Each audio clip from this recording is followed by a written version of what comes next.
What's going on, everyone? Model Deer Farmer back with you today here on the model farm display, and I'm going to be showing you guys today what I've kind of been working on here off camera for the farm display.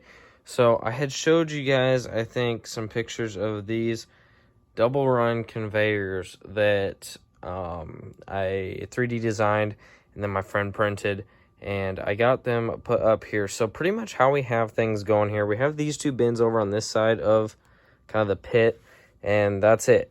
I had this running over here before the stock conveyor, and I went ahead and built another double run conveyor that empties into this bin then, so we can unload just straight down into this bin or into that and down into that bin, which I think will kind of be nice. These are both kind of going to be corn bins, so we'll be all good there. Won't matter much. Everything's still just kind of sitting here. I just got the last few pieces from my friend today as I'm recording this, so still kind of working on getting everything put together and deciding what we want to do with some things. So now kind of looking over at the big side of things where we got 6 bins and a little bit more crazy stuff going on. We got the wet bin over here, the wet bin, the hopper bottom. And I got this new pipe made there. Now, the only downside to that is realistically what you kind of need to have a gravity flow pipe on a wet bin is like a 45-degree angle, and like that's 40 and this is 25. So we might have to use our imagination on that and just, yeah, that the wet corn will definitely fall through there. I mean, it's not like our corn's going to be super wet. I mean, we're talking like maybe 20% when we're harvesting it. Not crazy like up in Minnesota where they're harvesting like 30%. But, we'll just kind of pretend on that one. We got the dryer over here, in which I also got a kind of just straight vertical pipe coming out of this right here. So my kind of thought is that can come down through there.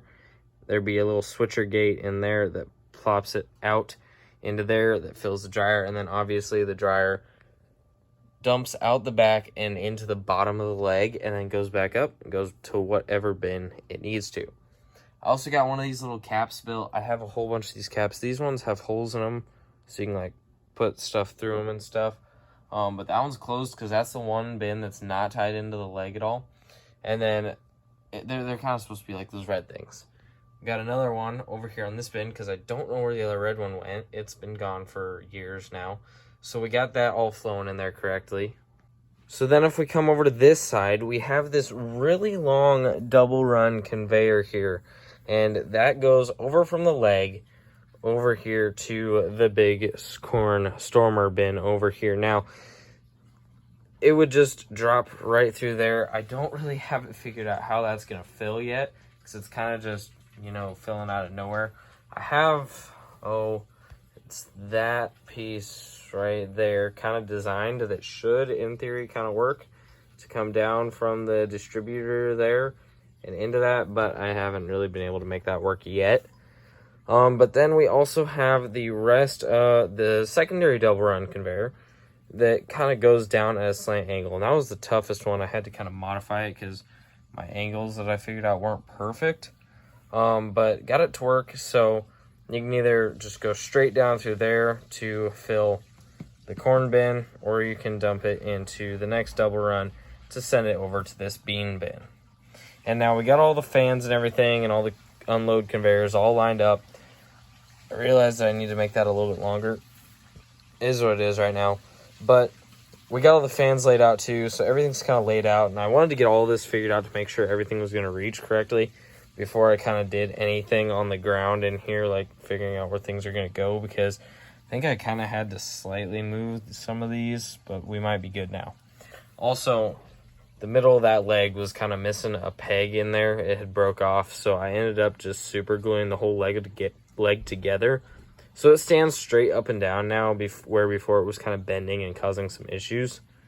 But overall, I think it's going to work pretty well.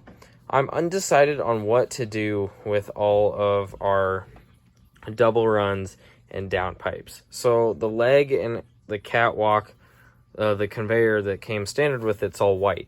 And I don't really want to paint that because, you know, I know it's not perfect, but it's a nice old farm toy set that's really old, and I don't really want to destroy it. But then, like, the rest of my double runs and everything, they're also white. But I don't feel like those would really be white in real life. Maybe they would. Maybe it wouldn't be that bad. I'm probably going to still paint the bin caps at least, but I'm undecided on if we leave the main stuff that came with the set white, and then if I go with all these new double runs being kind of silver, and then kind of going with the story that when this thing was brand new, when it was just first built, we only had the leg and those 2 bins right there, and this one going over here, and it was just a 3-bin setup. And that's just kind of how it was. So that's all old stuff that was white. And then all the new stuff that we're adding in, all these new conveyors, going with like a silver kind of color on there to match what looks to be like a more modern look. I know it's not all going to look the same, but I kind of think having that story element there, as to the farm has definitely expanded over the years. And it started out as just a 2 small bins over there, and then this bigger one, and then they kind of modified some things, was able to get this lifted up so they could get that conveyor under there and kind of put these conveyors in here, because I measured it out in 1/64 scale. This is only like a 70-foot tall leg. It's not a tall leg. It's shorter than that harvester silo over there. It's a short leg. When I'm kind of been comparing some of my grain bin setup with is the Millennial Farmer on YouTube, because he shows a lot of that in his videos, and he's got a pretty in-depth grain leg system and everything. His is like 110 feet, and in 1/64 scale, that would be like all the way up here. It'd be like 2 feet tall. And so this thing is way shorter. And so I think that's where it kind of comes in, that story element. Like, ideally, if you were building this all at one time, you would have a way taller leg, so you could do some more downspouts to things and not have to run so many double run conveyors. But I think that's kind of where that story type thing comes in to. It started out as just this bin and those 2 bins, and the leg height was just fine, worked out great. But then as the farm expanded over the years, they ended up putting more bins up because they were farming more acres and had to go with running double run conveyors just straight across because their leg wasn't tall enough. So I think that's kind of a good idea. Still kind of working on some things here. Like I said, hopefully trying to get this piece like mounted up there so it like looks like that thing's actually filling. But I've kind of just been taking some things here, chopping them apart. A few of them I had to make shorter. I'm using these wire strippers because they work really good. Using that right there to cut this 3D printed plastic. But there's definitely a lot more that has to go on with the bin site. I also have all these little unload augers that I want to get put in eventually, and I made the auger part plenty long so we can kind of decide how long we want to make it. And we still got to figure out our leg or our unload conveyor for these 2 bins.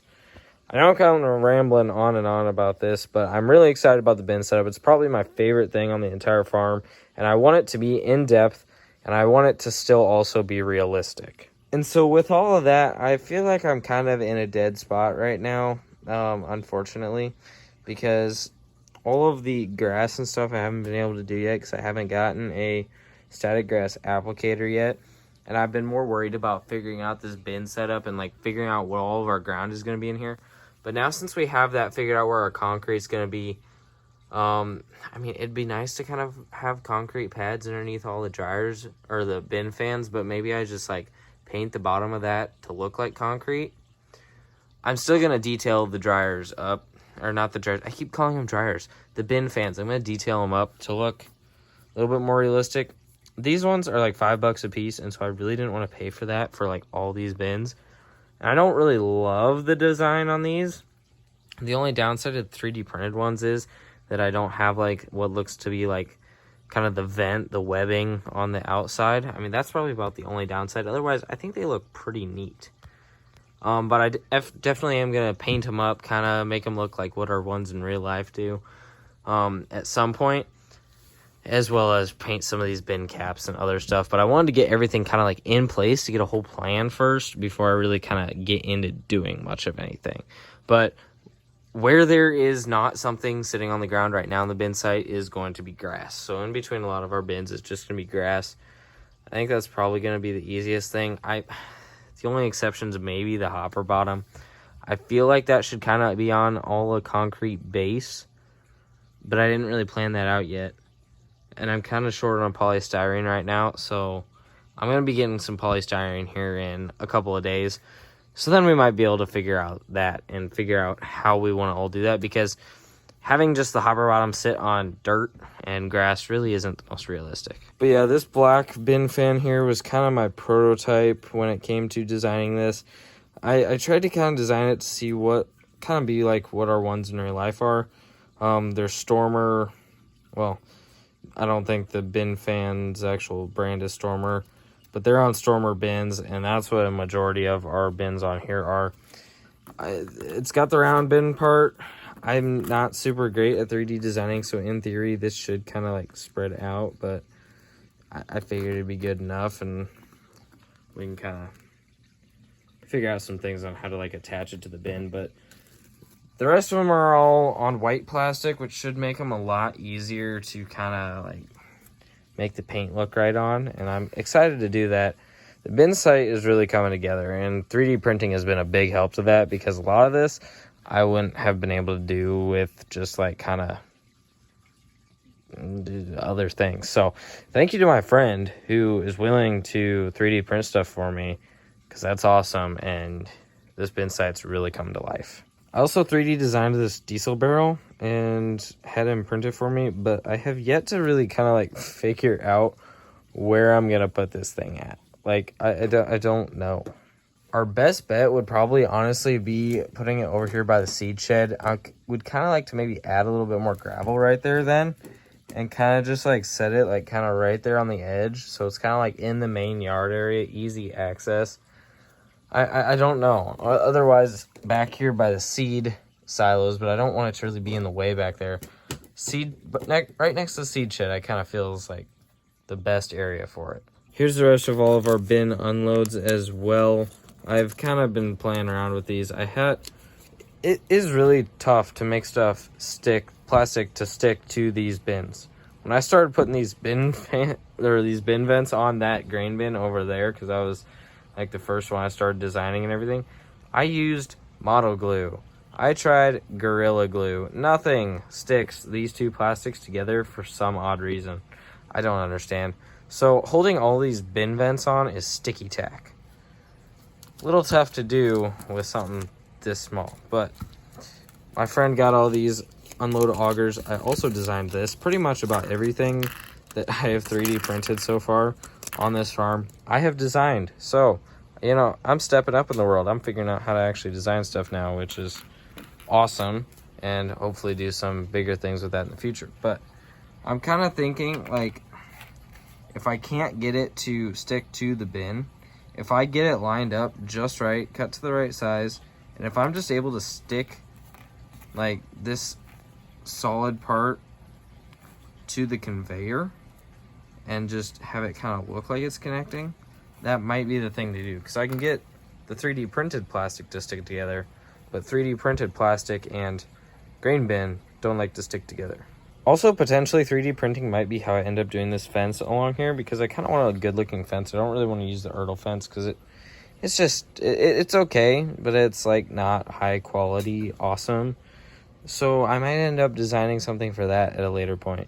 I'm sorry that this video has literally just been rambling on, but here in a couple seconds, it will be a few days later, and I'll actually be doing some stuff again, so we'll see what we can get into then. So I'm going to show you guys some things that I picked up here in the recent days for the model farm. So first off, over here, we got some more of our 90/40 plain polystyrene.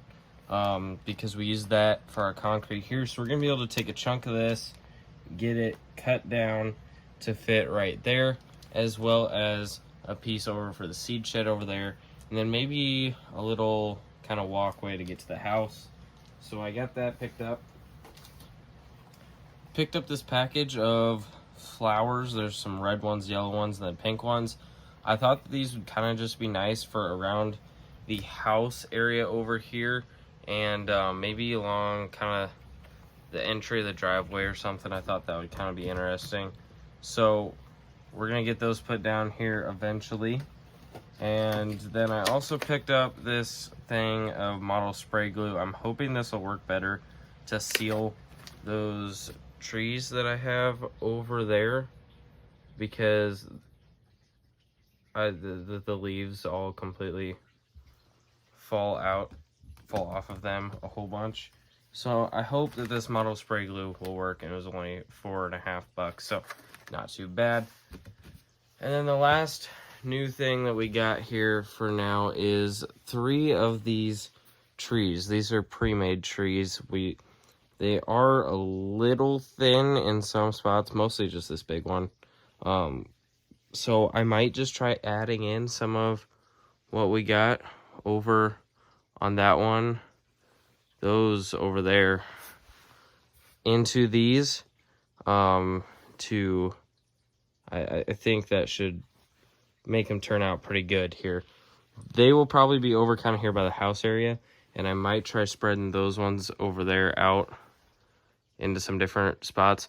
Also, I got a new phone, and I don't love how when I point to stuff, it focuses on my hand and blurs everything in that I'm pointing to out, so I might have to get that figured out too. However, this phone does make for some cool cinematic shots. It's got this cinematic setting on the camera, so you know that might be a little bit of fun here. Look at that. I don't really know how to control it, but it's doing things here. However, though, it's kind of getting to be late at night tonight, so we're not going to do anything really on the model farm tonight. We'll maybe do some here tomorrow or a few days from now. Just kind of have to see how the schedule works out. Model farm's kind of a mess right now, but it is what it is. I got a 3D printer also recently over the past couple days, and so I've really been spending a lot of time on that, which I think is going to make some cool stuff for this, because I can print all this type of stuff on my own now, and I don't have to like wait for my friend to print stuff. So I think that should be pretty cool. Also got some stuff here with these grain bin fans that I'll probably add in yet to this video, but it's upstairs on the desk and not down here at the moment. This camera's also got the zooming out feature. That's kind of interesting. Wide FOV shot of the farm. Okay, you guys probably don't care about that, about all these fancy new camera settings and stuff, but we'll get working on some concrete another day. Also, I got another bottle of the Country Gray paint for it, because I kind of about ran out because I layered this stuff on so much. But we'll do that, because we'll finish that spot off and then do this whole seed shed area. And then depending on what I feel, we still need to get a little bit extra right there, because I forgot that I made that a little long. And then after that, I don't know. I also ended up purchasing a static grass applicator off Amazon, and that's going to be here in a few days. So that's kind of been the limiting factor as of late. We'll be able to kind of get all this grass laid down here, because laying it down with my condiment bottle didn't work too well, because I seen someone do it on YouTube, so I thought I'd try it for $1, but it didn't end up working for me, but oh well. Thanks for watching this video, guys. We're going to get more into some more stuff next video, but I think some of these new items that we got will work great, and I'm excited to start using them here. So stay tuned for next video. Thanks for watching. Hope you guys enjoyed. If you did, give a like. Also consider subscribing to the channel. We're trying to hit 4,000. I'm getting all mixed up here. We're trying to hit 4,000 subscribers by the end of March. So let's try and get there. Hit that bell icon so you'll be notified whenever I upload a new video, whatever it is. And if you have any comments or questions, you can leave those down in the comment section below. But thanks all for watching. I'll see y'all in the next one.